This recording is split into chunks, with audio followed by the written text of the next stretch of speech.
Esto no es un podcast.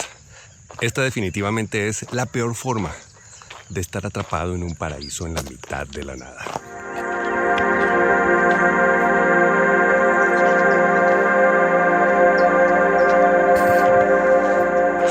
Bueno, hoy les traigo un sueño muy especial. Es de esos sueños que he querido hacer. Se desarrolló la historia en varios niveles de producción, pero tiene una peculiaridad muy importante. Es un sueño que he soñado más de una vez, 2 veces por lo menos. La historia original trataba sobre una mujer que despierta encadenada en un sótano húmedo, abandonado. El sótano estaba inspirado tal vez en un pedazo de casa, de una casa en la que yo me mudé hace muchísimos años, pero no era en Bogotá, era aquí, en esta zona. Me encuentro en este momento en Tocaima. La historia ocurría originalmente en Girardot o en algún pueblo como estos, y básicamente por eso se me vino a la memoria esta historia justo ahora que me encuentro aquí en Tocaima, conociéndola por primera vez, justo en fiestas de San Pedro. Pero no les voy a contar esa primera historia. Les voy a contar la evolución que tuvo gracias a un sueño muy vivido y a una serie de sueños que tuve después. La historia empieza más o menos así. Nuestro personaje, que es una mujer de unos 35, máximo 40 años, ella despierta después de un proceso de drogas. A ella la han drogado. Está con una sudadera vieja. Se encuentra en un lugar que no puede determinar. Ella abre los ojos y tiene pequeños flachazos de ese proceso de su secuestro. Cómo la meten en una cajuela del carro, cómo la golpean, cómo la mueven, cómo la llevan después en un burro. Todo este proceso súper caótico. Cuando abre los ojos, descubre que se encuentra en medio de una casa campesina, paredes de bareque rotas con el aguado al aire, el piso de tierra, y empieza con esta desesperación de tratar de coordinar sus propios movimientos, un poco perdida todavía por la droga. Se para y lo primero que la tumba al piso es una sensación de dolor en el pie. Tiene una cadena vieja de hierro que está colocada con un candado enorme. Esto la angustia muchísimo, forcejea con eso, trata de salir, sale y se encuentra en un lugar impresionante. No sé, tal vez una montaña como cualquiera de esas que veríamos por allá en el fondo. Es un espacio enorme, imponente, maravilloso. Es una pequeña casita campesina que está colocada en la punta de la montaña, al lado de un único árbol, y al tronco del árbol tenemos amarrada esta cadena, de tal manera que ella, si mucho, puede caminar un poquitico hacia afuera, si mucho puede salir en un momento, darle la vuelta al árbol y volver a meterse a la casa. De alguna manera ella entra en un proceso de desesperación, de aceptación, de luchar contra la cadena, hasta que finalmente ya no puede seguir adelante. Ella colapsa. Llega la noche, se despierta al otro día porque escucha a lo lejos que viene alguien en un burro. Es una señora mayor, una señora campesina, vieja, con su cara ajada, completamente inexpresiva. Ella entra a la casa, a esta pequeña casa campesina, baja un galón de agua, baja como una especie de una caja con algunas cosas, mientras esta mujer está escondida desde atrás, viendo las cosas con pánico. Que esta mujer ve la cadena, ve que ella está allá, no la determina, simplemente sigue derecho. Cuando se va, ella entra corriendo, bebe agua desesperadamente porque está muerta de sed, se come un envuelto. En realidad es comida que le habían dejado como provisiones para algunos días. Tiene envueltos como pan seco, una carne seca, tiene cosas. Ella obviamente come desesperada. Siguen pasando los días. Aquí, durante los días, ella empieza a volverse paranoica. Ella, dentro de las sombras de las cosas, ve como personas que se mueven pero que no están. Ella empieza a escuchar voces que no existen y empieza a recordar algunas cosas de su vida. El nudo de la película es una cosa importante porque ocurre dentro del mundo psicológico de este personaje, cómo ella se está enfrentando a la nueva realidad que le toca vivir y que es una realidad muy agónica. Entonces, de alguna manera, ella aprende a convivir como con estas sombras y estos fantasmas que la empiezan a perseguir y se empieza a establecer una relación ausente con esta persona que semana a semana va a llevarle la comida. Esta señora campesina que se nota que tiene como propósito, pagado por precisamente los secuestradores, de mantenerla. Un día, esta señora no viene sola. Esa señora llega con uno de los secuestradores.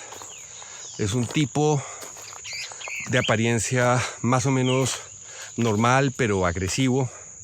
O sea, es un tipo grande, fuerte, dominante. Se le acerca a esta mujer y la empieza a entrevistar como quien habla con su vecino. O sea, le explica cosas que son aterradoras para esta mujer. La primera es que las negociaciones con el marido para el proceso del rescate no están yendo bien. Él básicamente va a pedirle ayuda, preguntarle cómo puede hacer para presionarlo. Que el marido dice que no tienen plata, que no hay opciones para poder solucionar lo que le están pidiendo, que es un dinero demasiado grande. Esta mujer básicamente lo que hace es corroborar lo que dice el marido. No tienen plata y de verdad ella sabe que no la tienen. Ella está únicamente preocupada por su hija. Ella tiene una hija pequeña, una hija que tiene una enfermedad y el clamor que tiene contra este hombre es decir, por favor, yo soy una madre, considéreme, tengo que ir a ver a mi hija. Mi hija está enferma. Obviamente a esta persona le importa un bledo. Simplemente le muestra una fotografía y aquí es donde hay un punto importante de giro en la película. Hay una mujer entrando en la casa de ellos. Esto se vuelve para ella un conflicto muy grande porque no puede admitir que si el marido está en este momento con alguien, le vaya a poder ayudar. Y básicamente se genera un conflicto de intereses al interior de ella que es tener que tragarse la sensación de me está engañando mi marido y tener que sacar adelante una nueva posición de fingir, de negar que exista cualquier problema con el marido para tratar de garantizar su propia supervivencia. Entonces, de aquí en adelante en la película empieza a ocurrir algo y es que pasa el tiempo. Esta mujer empieza a vivir muy pegada de las imágenes que ella está viendo. ¿Las imágenes cuáles son? Primero, esas imágenes que este hombre le muestra desde el celular, que son básicamente las evidencias de que su marido está empezando a vivir con otra persona.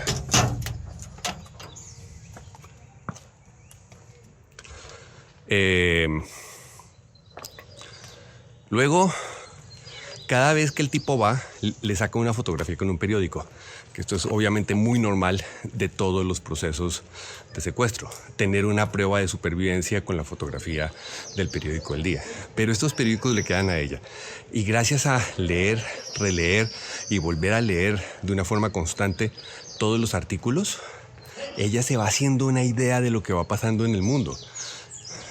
Obviamente, esto permite hacer cierto sesgo político que es interesante para la película y que toca el tema de fondo, que es el secuestro.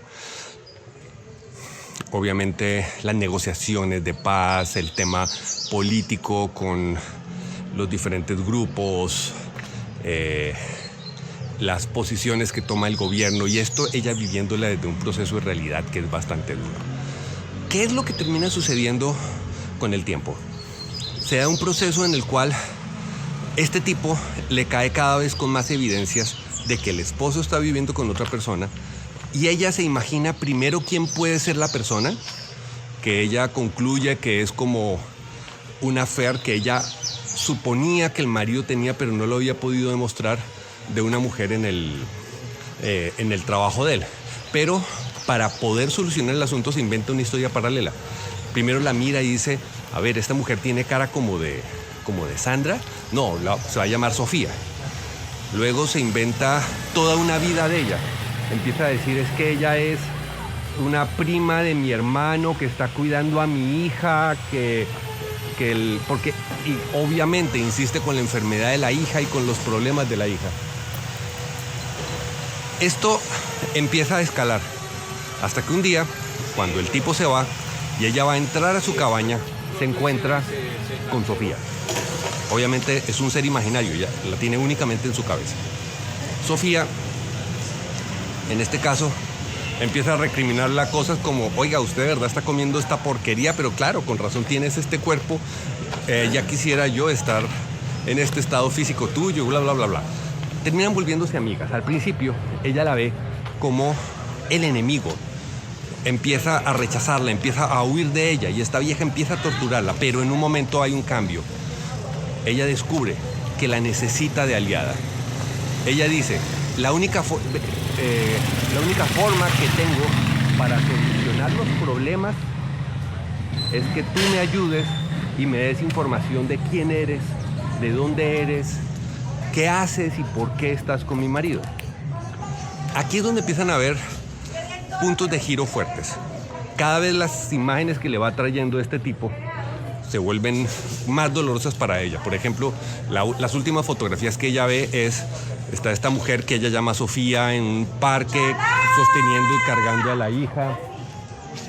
Cargando a la hija feliz con ella y el tipo y ella muy contenta con todo este proceso, mientras a esta mujer se le rompe el alma. Ella al final termina haciendo unas paces con este personaje imaginario diciéndole, tú me ayudas, yo sé que de aquí no voy a salir, tú me ayudas porque quiero de alguna forma salvar a mi hija. Y durante todo este proceso ella termina haciendo las paces con Sofía, termina haciendo las paces con esta mujer y convirtiéndola en su aliada. La película tiene otra serie de matices que están involucrados en este proceso psicológico y en la relación de amistad, de supervivencia, resiliencia que se termina dando entre esta mujer secuestrada, alterada psicológicamente por las condiciones en las que está viviendo y por esta nueva mujer imaginaria que se convierte en su única amiga. Al final del día, un día aparece el tipo, el secuestrador, aparece con una pistola y le dice, nos has engañado todo este tiempo, definitivamente no nos van a dar el pasaje, el rescate. Entonces la vieja, ya resignada a su suerte, simplemente le dice que entiende que no hay nada que hacer. Entonces vemos el paisaje general de esta casa, suena un disparo de fondo. La película termina con un plano muy bonito del sol cayendo sobre el árbol, de estas dos mujeres sentadas ahí en una raíz grande que tiene el árbol, echando carreta. Sofía contándole algo de su pasado y esta mujer comentándole algo acerca del marido. Y cuando la cámara se mueve hacia abajo, vemos la cadena que estaba colocada en el pie de esta mujer, que está suelta en el piso, y con eso obviamente terminamos entendiendo que finalmente esta mujer sí está muerta. Esta es una película muy poderosa porque tiene todo ese trasfondo del mundo psicológico y de un marco alterado de conciencia de alguien que está viviendo una situación extrema. En un momento esto fue algo que yo sentí muy íntimamente, muy estrechamente. Yo creo que todos los que vivimos ese momento de los 90s, de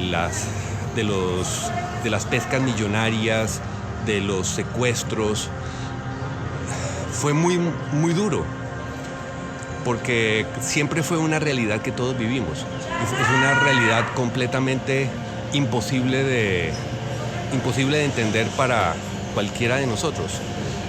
Y creo que esta transposición de ese sueño original, que era completamente claustrofóbico, fuerte y oscuro, a esta nueva historia, tiene muchas condiciones que son interesantes, pero no sé, ahora viene la pregunta para ti. ¿Cuál puede ser más interesante? ¿Esta historia un poco abierta, metafórica, de construcción de discurso, de pensamiento interno, o la otra historia de esta mujer de verdad encerrada en un lugar que ni siquiera es digno para la vida? ¿Cuál crees tú que sea el más chévere? Y bueno, por el otro lado, tengo que contarte que estar aquí en Tocaima me trajo muchos recuerdos de mi infancia, porque Tocaima tiene esa misma esencia, la misma atmósfera que tenía Girardot por allá en los años 90, en los años 80, perdón, que fue el lugar en donde yo crecí parte de mi infancia.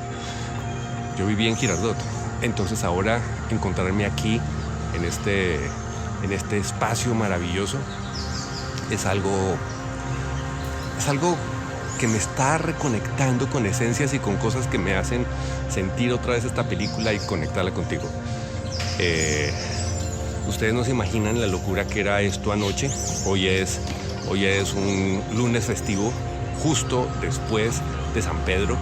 Como pueden ver, esta plaza está medio demolida, pero esto anoche era un hervidero de gente realmente impresionante, y la energía que se vive en estos espacios creo que es algo que todos tenemos que vivir alguna vez en la vida.